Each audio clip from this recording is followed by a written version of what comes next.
बोल भक्तवत्सल भगवान की जय। भक्त श्री रैदास जी की तीसरी कथा है चित्तौड़ की। चित्तौड़ की रानी द्वारा इनका शिष्य बनना। चित्तौड़ की रानी द्वारा इनका शिष्य बनना।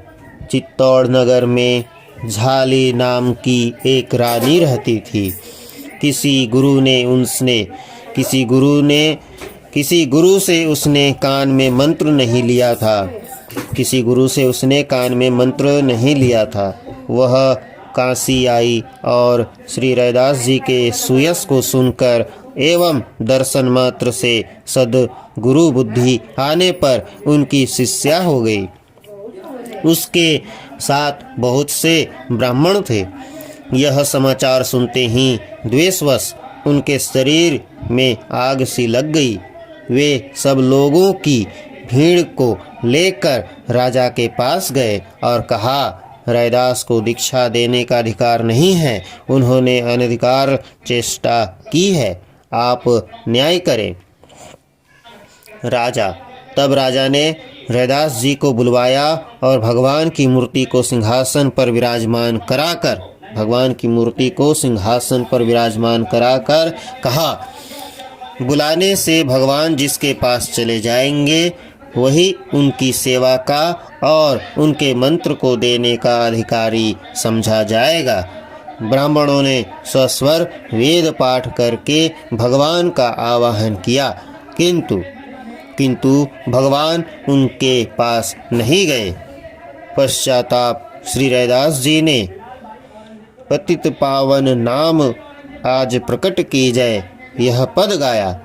तब भगवान श्री रैदास जी की गोदी में आकर विराजमान हो गए।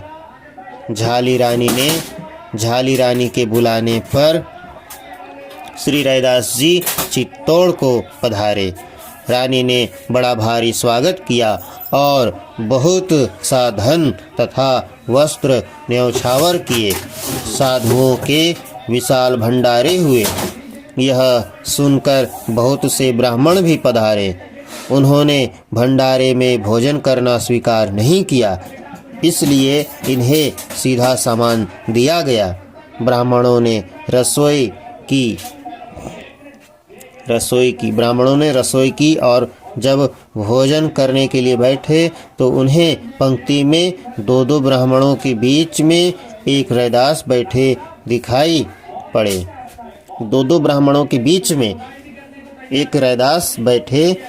पड़े। वह यह चमत्कार देखकर उनकी आंखें खुल गई। तब वे दीनवाणी से अपराध क्षमा करने की प्रार्थना करने लगे। लाखों ब्राह्मण भी उनके शिष्य हो गए। श्री रैदास जी ने